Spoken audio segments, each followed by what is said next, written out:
There's certainly a lot going on with the Iran and the US and just the state of the world. And I'm Scott Russell. Let's have a little talk about that for a few minutes.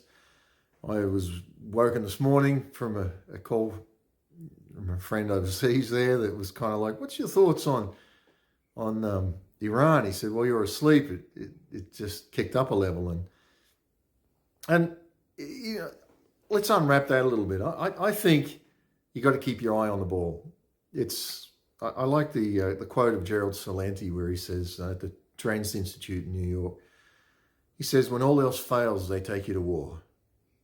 And that's what you've got to remember. When all else fails, they take you to war. The US economy is failing. The world economy, it's not failing, it's failed. The world economy has failed. People still don't get it, that cash is becoming increasingly worthless. It is worthless. Really, I mean, if you're holding a $100 bill, you're holding $100 of government debt. And so if you've got cash, people think, oh, cash is king, cash is strong. No, cash is debt. Cash is government debt. It's a bearer. You're bearing government debt. One day they're just going to wake up and say it's gone. Cash is worthless. And so I think it's very important that we get off into things like gold, precious metals, precious gems, things like that, and have just more fluid things that can be there. Because no matter what's going on with the war, it's all smoke and mirrors. So you've always got to bear in mind, in my opinion, where the government's trying to get you to look is the last place you want to look. So they've got us looking at war and potential terror cells, internal terror cells, and all this sort of thing. And there could be valid concerns. But I think the concern for your and my life is where this is all headed, the economy, that they are bringing in that digital ID. They're looking for every reason to do that. And illegal immigration is the number one thing they're going to use to say we need a digital ID. And once we all have a digital ID, which you probably all have assigned already, but once we're operating with a digital ID, they have complete authoritarian control in the wind. So I think the globalists that are evil men that are manipulating the world, I think it's got away on them. They're realizing that maybe they've done too good a job. And really what's happening here is it's accelerating in world chaos. And people are not just going to sit by idly and forget about that. I think for you and I, the important thing is that we prepare our own world. We walk in the strength of our own world. We build bridges and we are led by the Spirit of God into what's right for our lives. So I think we're going to see a kick up in war. I've been saying this on my videos for over a year that they're going to go into Iran. It's a 100% guarantee because they have to go into Iran. They have to break that for the globalist agenda, firstly. And secondly, when all else fails, they take you to war. So when war's going on, they're able to put a lot of changes in. They're able to manipulate the economy, situations, everything to try to breathe a bit more life into what's already dead. One day we're going to wake up, the American currency is going to be just laying on the ground worthless. And if you don't think that happens, ask Brazil. Well, ask them what happened to their Cruzeiro. And when the Real came in, they went to bed one night with a Cruzeiro, woke up the next morning, gone, and it was the Real, a currency reset. America, you're looking at the same thing in some way. They're going to transition it across, whether it's with inflation, overinflating cash, bringing you to a digital currency where in cash a loaf of bread could cost you $50, but in digital currency it's only $1. So they will coerce people to go digital.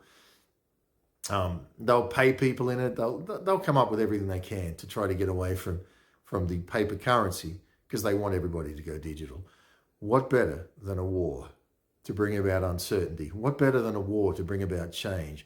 What better than a war to try to hide things that they want to bring in their agenda? So yes, terrible we're going to war, terrible that war is happening. And I'm not getting into the politics of that, but I'm telling you, for your life, for my life, but for your life, stay focused. Stay focused to preparing for your future. Stay focused that what would you do if you woke up one morning and the currency had collapsed? What would you do if you had no access to your bank account that morning? where there'd been a bank bail-in, and people don't even know what a bank bail-in is. Look it up. They've passed laws that the bank can seize your money. You wake up and the banks have closed. They've taken your money and the cash is worthless. Now you can panic and say, well, we're going to live off-grid. No, you need to live off-grid while living in the grid. That's what I say. Live in the grid, but live off-grid while living in the grid. Because if you go off-grid, what are you going to do? Somebody gets sick. How do you come to visit them? How are you going to pay your rates on your land? How are you going? So I think a lot of people that are going off into, farms and thinking that they're going to be safe there. No. Yeah, you might prolong it for a little bit, but I think ultimately it's coming for each and every one of us. So I think it's better to train ourselves to live off the grid while living in the grid. And I got plenty of material on that. You can look at my book, Vegetable Garden Faith and a Corvette. There's a good introduction to that. For me, from a religious man turning into a man who's Holy Spirit led. So anyway, war, keep your eyes on where you're going, where your life is going, what you're doing to prepare. And just know that it's all smoke and mirrors, all smoke and mirrors. So he's at perfect peace, whose mind is stayed on God.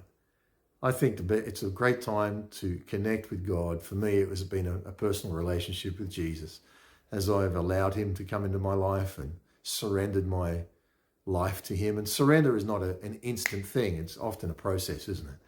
A process of surrendering in deeper and greater ways. And it just brings peace. And when that peace comes, I follow the peace. Where the peace is leading, follow the peace. If you lose your peace, come back to the peace and follow the peace.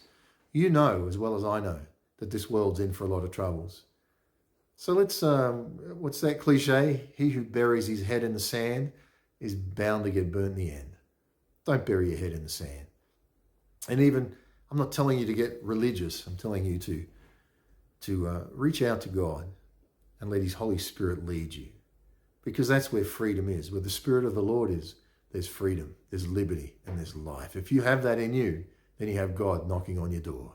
All you need to do is respond and walk in what he has for your life. God bless you. Stay strong. Keep preparing, and talk soon.